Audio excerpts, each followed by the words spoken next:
মধ্যপ্রাচ্যে দখলদার ইসরায়েল ও ইরানের মধ্যে চলছে ভয়ঙ্কর যুদ্ধ, আর এ যুদ্ধে সরাসরি অংশ নিয়েছে মার্কিন যুক্তরাষ্ট্র। আমাদের হাতে এসেছে গুরুত্বপূর্ণ আপডেট আন্তর্জাতিক সংবাদ। শুরুতেই থাকছে ফের মার্কিন ঘাঁটিতে একের পর এক ইরানের ক্ষেপণাস্ত্র হামলা, উত্তপ্ত মধ্যপ্রাচ্য। এবারে জানিয়ে দিব দখলদার ইসরায়েলে মুহুর্মুহুর ক্ষেপণাস্ত্র হামলা, চারপাশে আতঙ্কের ছায়া।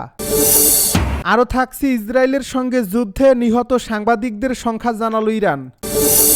এবারে জানিয়ে দিব দখলদার ইসরায়েলি বিমানবন্দরে ক্ষেপণাস্ত্র হামলা হুতির। সব শেষে জানিয়ে দিব জাতিসংঘের পরমাণু শক্তি সংস্থাকে দ্বিচারিতা পরিহার করতে হবে বলছে ইরান।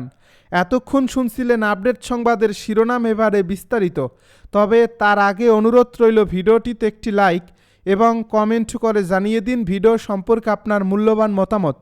আরও জানিয়ে দিন ভিডিওটি কোথা থেকে দেখছেন বা কোন জেলা থেকে দেখছেন। মার্কিন ঘাঁটিতে একের পর এক ইরানের ক্ষেপণাস্ত্র হামলা, উত্তপ্ত মধ্যপ্রাচ্য। মধ্যপ্রাচ্যে আবারও চরম উত্তেজনা, এবার লক্ষ্য মার্কিন সামরিক ঘাঁটি। ইরানের বিপ্লবী গার্ড বাহিনী একাধিক ক্ষেপণাস্ত্র ও ড্রোন হামলা চালিয়েছে ইরাক ও সিরিয়ায় অবস্থিত মার্কিন সামরিক স্থাপনাগুলোর উপর।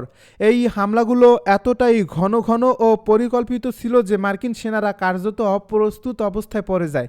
সূত্র আরও জানায় অন্তত 3টি ঘাঁটিতে আঘাত হানা হয়েছে, যার মধ্যে সবচেয়ে ক্ষতিগ্রস্ত হয়েছে সিরিয়ার আল তানাব ঘাঁটি। ইরান দাবি করছে এটি তাদের শহীদদের রক্তের প্রতিশোধ। সম্প্রতি গাজা ও লেবাননে ইসরায়েল ও যুক্তরাষ্ট্রের যৌথ অভিযানে নিহত ইরানপন্থী কমান্ডারদের বদলা হিসেবে এই হামলা চালানো হয়েছে। ইরানি প্রতিরক্ষা মন্ত্রণালয়ের এক বিবৃতিতে বলা হয়েছে, যেখানে আমাদের রক্ত ঝরবে সেখানেই আমরা আগুন ঝরাবো। এই হামলার পরপরই মার্কিন প্রতিরক্ষা দপ্তর জরুরি বিবৃতি দিয়ে জানায় তাদের কিছু সেনা সদস্য আহত হয়েছে, তবে হতাহতের সংখ্যা এখনও নির্দিষ্ট করে বলা যাচ্ছে না। তারা দাবি করেছে বেশিরভাগ ক্ষেপণাস্ত্র আকাশেই প্রতিহত করা সম্ভব হয়েছে, তবে কিছু ক্ষেপণাস্ত্র লক্ষ্য ভেদ করতে সক্ষম হয়েছে। বিশ্লেষকেরা বলছেন ইরান ও যুক্তরাষ্ট্রের মধ্যে ছায়া যুদ্ধ এখন সরাসরি সংঘাতে রূপ নিচ্ছে। আগেও সীমিত পাল্টা হামলা হয়েছে, কিন্তু এবার যেভাবে পরপর হামলা চালানো হচ্ছে তা মধ্যপ্রাচ্যে বড় যুদ্ধের পূর্বাভাস হতে পারে। ইসরায়েলে মুহুর্মুহুর ক্ষেপণাস্ত্র হামলা, চারপাশে আতঙ্কের ছায়া। মধ্যপ্রাচ্য আবারও রক্তাক্ত, এবার ইসরায়েলের আকাশ জুড়ে ছড়িয়ে পড়েছে যুদ্ধের ভয়াবহ সুর। গাজা উপত্যকা থেকে ইসরায়েলের বিভিন্ন শহরের দিকে ছোড়া হয়েছে শত শত ক্ষেপণাস্ত্র। মুহুর্মুহুর বিস্ফোরণে কেঁপে উঠেছে তেল আবিব, আশকেলন সহ দক্ষিণ ও মধ্য ইসরায়েলের বিস্তীর্ণ এলাকা। আতঙ্কিত সাধারণ মানুষ দৌড়ে ছুটে যাচ্ছে নিরাপদ বাংকারে। সাইরেনের শব্দ যেন থামছেই না। এই হামলার মূল দায় স্বীকার করেছে গাজার সশস্ত্র সংগঠন হামাস। তারা দাবি করছে ইসরায়েলি দখলদারিত্ব এবং পবিত্র আল আকসা মসজিদে সেনা হস্তক্ষেপের জবাবে এই প্রতিশোধমূলক হামলা চালানো হয়েছে। অন্যদিকে ইসরায়েল দাবি করেছে তার আয়রন ডোম প্রতিরক্ষা ব্যবস্থা দিয়ে অনেক ক্ষেপণাস্ত্র মাঝপথে ভূপাতিত করতে সক্ষম হয়েছে, তবুও কিছু ক্ষেপণাস্ত্র জনবহুল এলাকায় আঘাত এনেছে, যার ফলে অন্তত 18 জন ইসরায়েলি আহত হয়েছে বলে জানানো হয়েছে। ইসরায়েলি প্রতিরক্ষা বাহিনী পাল্টা জবাবে গাজা সীমান্তে একাধিক বিমান হামলা চালিয়েছে। ধ্বংস হয়েছে কয়েকটি আবাসিক ভবন এবং হামাসের একাধিক স্থাপনা। গাজা স্বাস্থ্য মন্ত্রণালয়ের বরাতে জানা গেছে এই হামলায় অন্তত 23 জন ফিলিস্তিনি নিহত হয়েছে, যার মধ্যে নারী ও শিশুও রয়েছে। ইসরায়েলের সঙ্গে যুদ্ধে নিহত সাংবাদিকদের সংখ্যা জানালো ইরান। সাম্প্রতিক যুদ্ধে ইসরায়েলি হামলায় ইরানে কমপক্ষে 1 ডজন সাংবাদিক ও গণমাধ্যম কর্মী নিহত হয়েছেন। বৃহস্পতিবার ইরানের রাষ্ট্রীয় গণমাধ্যমের খবরে এমন দাবি করা হয়েছে। ইসলামিক রেভলিউশনারি গার্ড কর্পসের একটি ইউনিট বাশিস আধা সামরিক বাহিনীর মিডিয়া শাখা জানিয়েছে, নতুন করে আরও 2 ব্যক্তি নিহতের বিষয়টি নিশ্চিত হওয়া গেছে, যার ফলে গণমাধ্যম কর্মী নিহতের সংখ্যা 12 জনে পৌঁছালো। এ সংস্থাটি অভিযোগ করছে ইসরায়েলকে সত্যের কণ্ঠস্বর নীরব করা এবং প্রতিরোধ ফ্রন্টের গণমাধ্যম দমন করার জন্য ইচ্ছাকৃতভাবে গণমাধ্যম অবকাঠামোকে লক্ষ্যবস্তু করে হামলা করছে। এদিকে 12 দিনের এ সংঘাতের সমাপ্তির পরেও যুদ্ধে হতাহতের সংখ্যা বৃদ্ধি পাচ্ছে। আহতরা বিভিন্ন হাসপাতালে চিকিৎসাধীন অবস্থায় মারা যাচ্ছেন। গত 13 জুন ইসরায়েল ইরানে আক্রমণ শুরু করে।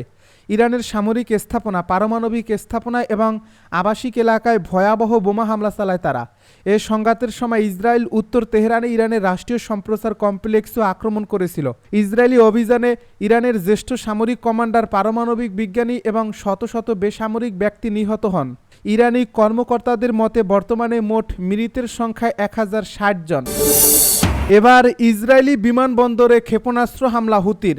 এবার ইসরায়েলের বেন গুরিয়ন বিমানবন্দরকে লক্ষ্য করে ক্ষেপণাস্ত্র ছুড়েছে ইয়েমেনের হুতি বিদ্রোহীরা। চলতি সপ্তাহে লোহিত সাগরে দুটি বিশাল আকৃতির ট্যাঙ্কার জাহাজ ডুবিয়ে দেয় হুতিরা। এর মধ্যেই ইসরায়েলি বিমানবন্দর লক্ষ্য করে হামলার চেষ্টা চালালো তারা। বৃহস্পতিবার ইসরায়েলি বিমানবন্দরে ক্ষেপণাস্ত্র ছোড়ার পর হুতিদের সামরিক মুখপাত্র ইয়াহিয়া সারি জানিয়েছেন তারা গুণগত সামরিক অভিযান চালিয়েছেন। এক প্রতিবেদনে খবর জানিয়েছে আল জাজিরা। দখলদার ইসরায়েলের প্রতিরক্ষা বাহিনী জানিয়েছে হুতিদের ছোড়া ব্যালিস্টিক ক্ষেপণাস্ত্রটি আঘাত হানার আগে ভূপাতিত করা হয়েছে। অপরদিকে সামুদ্রিক নিরাপত্তা বিষয়ক একটি সূত্র বার্তা সংস্থা রয়টার্সকে জানিয়েছে হুতিরা ইটার্নি সি নামের একটি জাহাজের 6 ক্রুকে জিম্মি করে নিয়ে গেছে। গত সোমবার এ জাহাজটিতে হুতিরা হামলা চালায়, এতে 4 নাবিকের মৃত্যু হয়। জাতিসংঘের পরমাণু শক্তি সংস্থাকে দ্বিচারিতা পরিহার করতে হবে বলছে ইরান। ইরানের প্রেসিডেন্ট মাসুদ পেজেশকিয়ান বলেছেন যদি তেহরানকে পারমাণবিক কর্মসূচি নিয়ে সহযোগিতা শুরু করতে হয় তাহলে জাতিসংঘের পরমাণু শক্তি সংস্থাকে দ্বিচারিতা পরিহার করতে হবে। বৃহস্পতিবার তিনি এমন মন্তব্য করেছেন বলে ইরানের রাষ্ট্রীয় মিডিয়ার খবরের বরাত দিয়ে জানিয়েছে বার্তা সংস্থা রয়টার্স। প্রেসিডেন্ট মাসুদ পেজেশকিয়ান গত সপ্তাহে আন্তর্জাতিক পরমাণু শক্তি সংস্থার সঙ্গে সহযোগিতামূলক কার্যক্রম স্থগিত করেন। এরপরই ইরান থেকে আইএইএ তাদের কর্মকর্তাদের সরিয়ে নেয়। জুনে ইরানের পারমাণবিক স্থাপনা ইসরায়েল ও যুক্তরাষ্ট্রের হামলার পর আন্তর্জাতিক পরমাণু শক্তি সংস্থার সঙ্গে সম্পর্কের ব্যাপক অবনতি ঘটে, কারণ এ সংস্থাটি জানিয়েছিল তেহরান পারমাণবিক অস্ত্র তৈরির পথে রয়েছে। যদিও ইরান জোরালোভাবে দাবি করে আসছে তারা তাদের পারমাণবিক কর্মসূচি শান্তিপূর্ণভাবে পরিচালনা করছে এবং পারমাণবিক অস্ত্র তৈরির বিষয়টি অস্বীকার করে আসছে।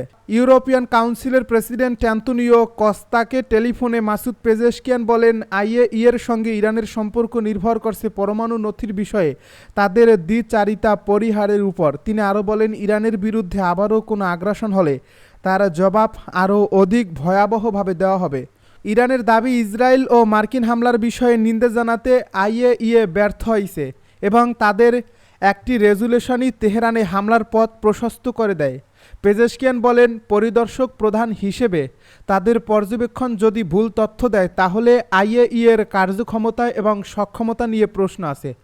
ইরানের পারমাণবিক স্থাপনা ইসরায়েলের হামলার পর দেশ দুটি 12 দিনের সংঘাতে জড়িয়ে পড়ে। এই যুদ্ধে তেল আবিবকে তিল পরিমাণ ছাড় দেয়নি তেহরান। এরপর থেকে আন্তর্জাতিক পরমাণু শক্তি সংস্থা ইরানের পারমাণবিক স্থাপনাগুলো পরিদর্শন করতে পারছে না। সংস্থাটির প্রধান রাফায়েল গ্রোসি বলেন এটি তাদের প্রধান কাজের মধ্যে রয়েছে। 2 জাহাজ ডুবিয়ে এবার ইসরায়েলের বিমানবন্দরে ক্ষেপণাস্ত্র হামলা। ইসরায়েলের বেন গুরিয়ন বিমানবন্দরে হামলা চালিয়েছে ইয়েমেনের বিদ্রোহী গোষ্ঠী হুতিরা। তারা জানিয়েছে ইসরায়েলের বেন গুরিয়ন বিমানবন্দরকে নিশানা করে এ হামলা চালানো হয়েছে। এর আগে এক সপ্তাহে লোহিত সাগরে 2 জাহাজ ডুবিয়ে দেয় হুতিরা। বৃহস্পতিবার আল জাজিরার এক প্রতিবেদনে এই তথ্য জানানো হয়েছে। প্রতিবেদনে বলা হয়েছে ইয়েমেনের হুতি বিদ্রোহীরা গাজায় চলমান যুদ্ধবন্ধের দাবিতে ফিলিস্তিনিদের সমর্থনে সামরিক চাপ বাড়িয়েছে। এই গোষ্ঠীটি চলতি সপ্তাহে লোহিত সাগরে 2টি জাহাজ ডুবিয়ে দিয়েছে। এরপর আবার ইসরায়েলের বেন গুরিয়ন বিমানবন্দরের ক্ষেপণাস্ত্র হামলা চালিয়েছে। হুতিদের সামরিক মুখপাত্র ইয়াহিয়া সারি বৃহস্পতিবার জানিয়েছেন তারা একটি ব্যালিস্টিক মিসাইল দিয়ে উচ্চমানের সামরিক অভিযান চালিয়েছে। তবে ইসরায়েলি সামরিক বাহিনী আরও জানিয়েছে এই হামলা প্রতিহত করা হয়েছে। এ প্রতিবেদনে আরও বলা হয়েছে লোহিত সাগরে চলমান হুতিদের এই হামলার অংশ হিসেবে এই সপ্তাহে 2টি বাণিজ্যিক জাহাজ ডুবিয়ে দিয়েছে তারা। সর্বশেষ এটারিনিটি সি নামের একটি গ্রিক চালিত এবং লাইবেরিয়া ফ্লাশধারী পণ্যবাহী জাহাজে হামলা চালিয়ে অন্তত 4 নাবিককে হত্যা করা হয়েছে। জাহাজটিতে মোট 25 জন ক্রু ছিলেন। ইউরোপীয় ইউনিয়নের নৌবাহিনী টাস্কফোর্স এসিপিডাস জানিয়েছে 10 জনকে সমুদ্র থেকে জীবিত উদ্ধার করা গেলেও 11 জন এখনও নিখোঁজ রয়েছেন। তাদের মধ্যে 6 জন হুতিদের হাতে আটক রয়েছে বলে ধারণা করা হচ্ছে।